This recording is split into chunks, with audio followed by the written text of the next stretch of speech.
Hi everyone, welcome back to Talk Gara. My name is Jessica, and I'm really happy to see you here today. Hi everyone, I'm Jaxon. Wherever you're watching from around the world, welcome back. We're so glad you're here learning English with us. This is the place where we learn simple, practical English, the kind you can use right away in real life, not just in textbooks. So, Jessica, how are you doing today? How was your week? Have you been busy with work or study? I'm doing good, thanks, Jaxon. Yesterday was relaxing, and tomorrow I'm planning to spend some quiet time at home. That sounds nice. I'm doing well too.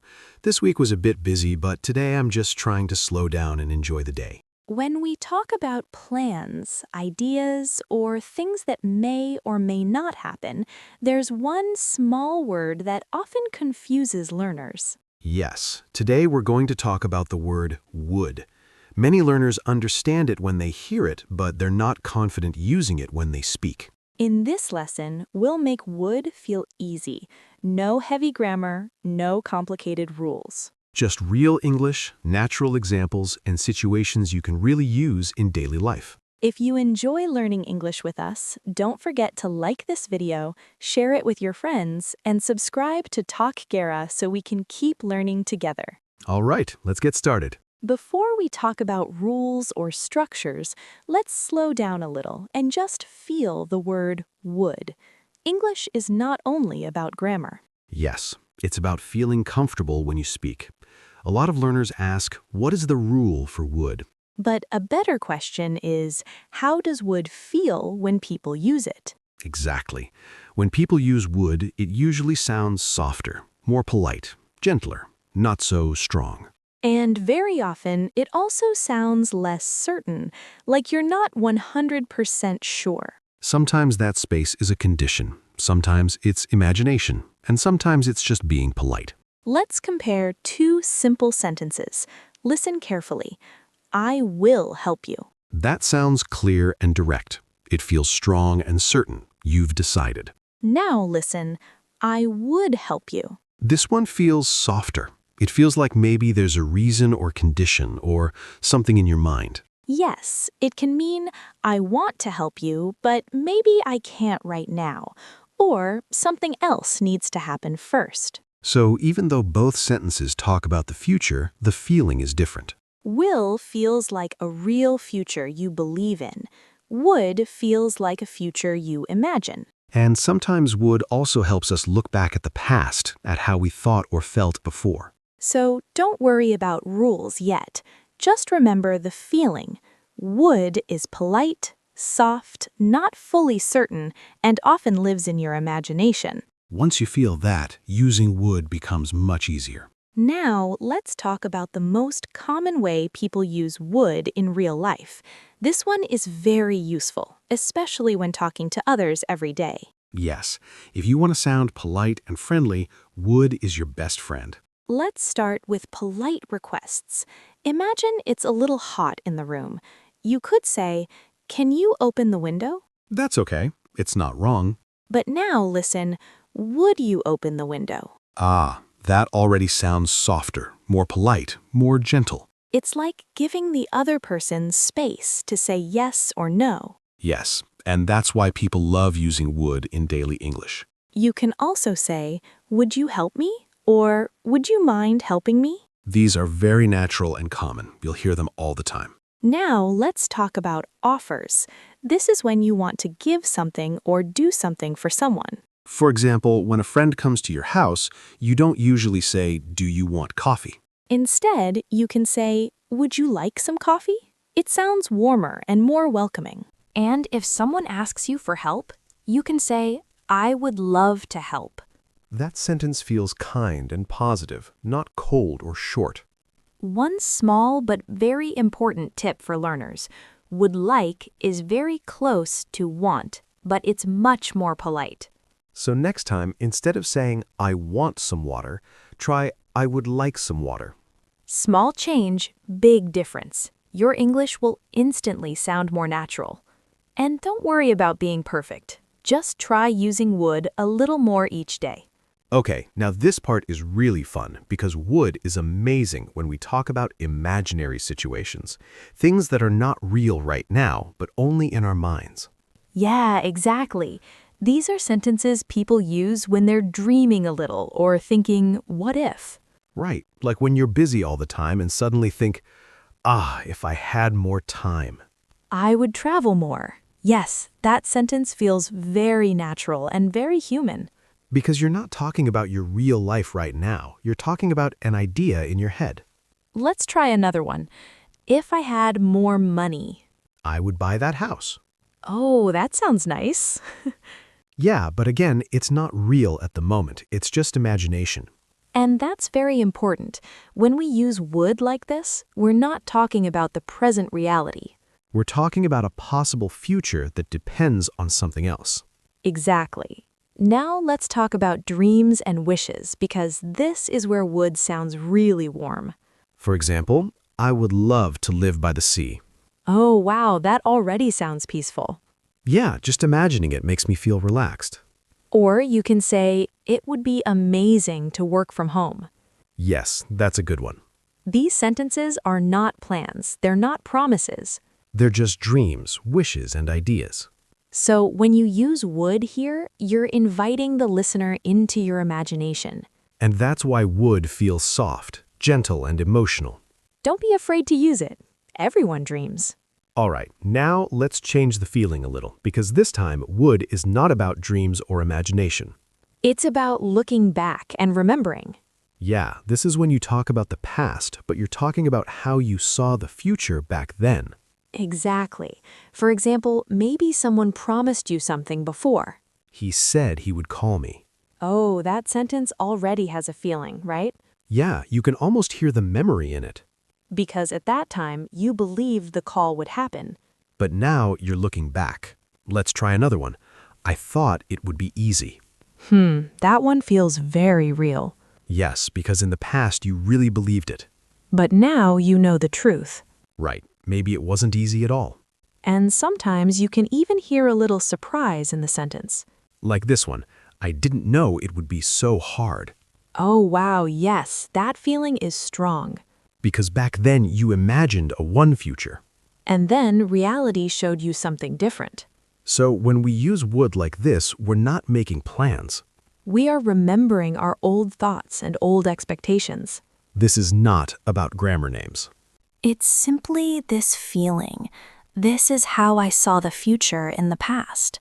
Once you understand that, would suddenly makes a lot more sense. All right, now this is one of my favorite parts, because would is amazing for telling stories about the past. Like when you're remembering your childhood. Yes, this is very natural English. You'll hear it a lot in stories, conversations, and even movies. Exactly. For example, when I was a child, I would play outside every day. I can imagine running around, playing with friends. That feeling comes right through the sentence. Yes, it's not just a fact, it carries emotion, the fun, the memories, everything. Totally. And you can use it for family stories too. My grandfather, he would tell us stories at night. Oh wow, I can feel that cozy, warm feeling, like I'm right there listening to him. Yes, exactly. That's why would is so powerful here. It's different from used to. Right. Used to tells a simple fact, like a diary entry. Would makes the listener feel the memory, the rhythm, the emotion of repeated actions. So when you say, I would play outside every day, it's like inviting the listener into your memory. Yes, it's almost like storytelling English, really alive and full of feeling. And the best part is, you can use it for almost any repeated habit in the past. Sports, school, family, friends. Exactly. Like my friends and I would laugh for hours after school. The memories. Yes, I can almost hear the laughter. That's the magic of would for past habits. So remember, would here is more than grammar. It's emotion, nostalgia, and storytelling all in one. Once you feel that, you'll naturally start using would in your stories, and your English will sound so much more alive. Okay, Jackson, let's talk about something a little different now. What do you do when you want to give your opinion, but you don't want to sound too strong or bossy? I guess I'd try to be polite. Maybe I use words like I think or I guess. Yes, that's good. But in English, there's another trick. We can use would. Oh, really? Can you give me an example? Sure. Imagine someone asks your opinion about a new cafe in town. You could say, I think that's a good idea. Okay, but how would work here? You can say, I would think that's a good idea. Ah, I see. That already sounds softer, more friendly, right? Exactly. It's like you're sharing your opinion without pushing it too hard. Cool. Can we try another one?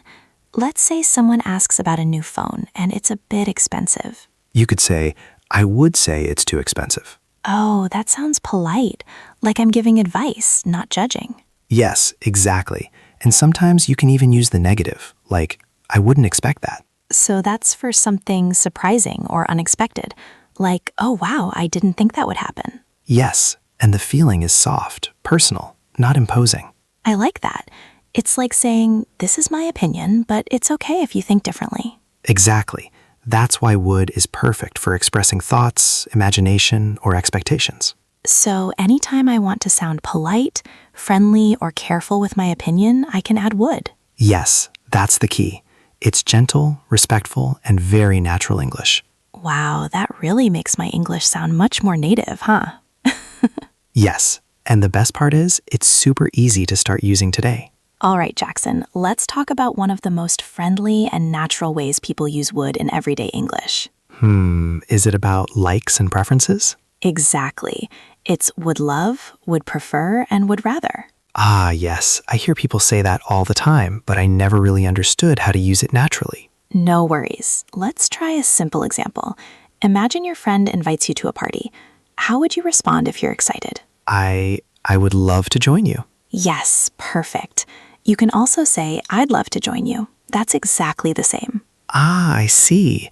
And I'd is just a short version of I would, right? Yes, very common in spoken English. Almost everyone says I'd in daily conversation. Cool. What about prefer? Okay, imagine it's a Friday night and you're tired.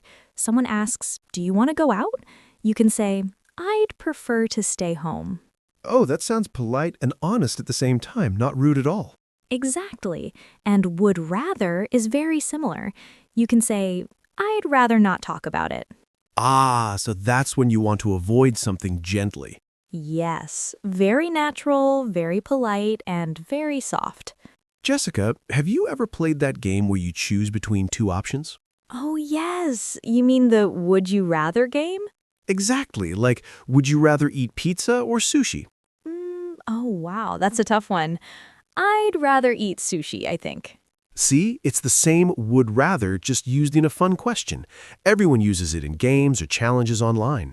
So if you hear would you rather on YouTube, now you know exactly what it means. Wow, I see a pattern.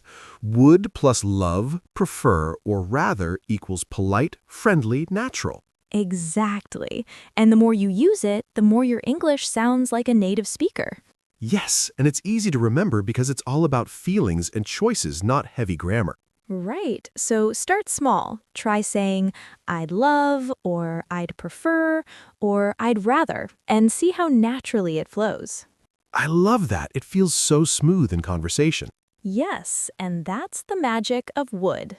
Okay, Jessica, now let's talk about some mistakes learners often make with would. It's not scary, just a few small things to notice. Ah, I know. I think I've made some mistakes too, like sometimes I use would for things I'm actually sure about. Exactly. That's one of the most common mistakes. For example, if you're certain about your plan tomorrow, you should say, I will go to the gym, not I would go to the gym. Oh, yes, using would here makes it sound weird or too soft. Right. Another mistake is forgetting the condition. You know, would often comes with an idea in your mind, something imagined. Ah, like, if I had more time, I would travel more. Yes, perfect. If you forget the if part or the condition, the sentence can sound incomplete or strange. So I would travel more alone. Yeah, that sounds a little odd. Exactly. And one more common mistake is using would too rigidly in simple sentences. Like, I would like pizza. That's okay, isn't it? Yes, it's okay, but sometimes learners overthink it and make it sound unnatural.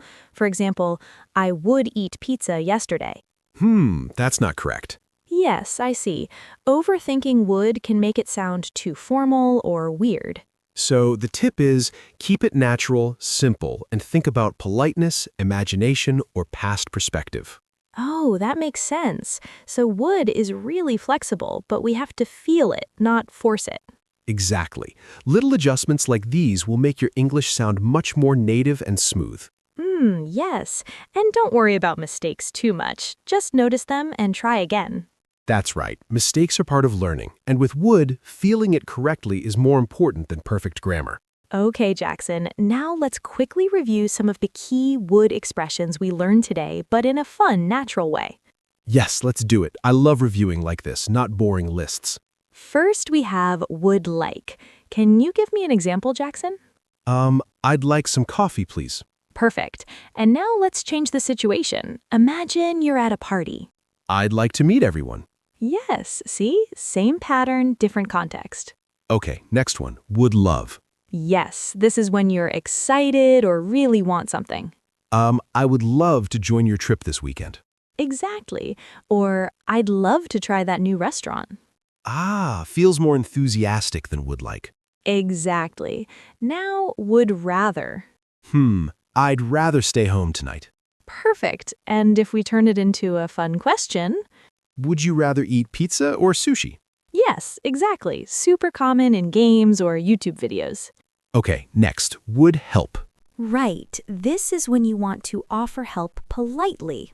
I would help you with your homework? Yes, or I'd help you move this weekend. Very natural. Got it. And finally, would be. Yes, for imagining or describing something. It would be amazing to travel by train across Europe. Perfect. Or it would be great to meet everyone at the party. Wow. Just repeating these in different situations really helps remember them. Exactly. That's the Talk Gara way. Not memorizing rules, but feeling them in real-life contexts. I like that. Makes learning would much more natural and fun. Yes, and the more you practice like this, the more confident you'll feel using would in your daily English. All right, Jessica, before we finish, let's do a quick summary of everything about would today. Ready? Yes, let's go. I love summaries like this, quick and fun. Okay. First, we learned how would can make sentences polite, soft, and friendly, like I would love, I would like, or I would help someone. Right, and we also saw would rather, both for statements and fun questions, like would you rather eat pizza or sushi? Exactly.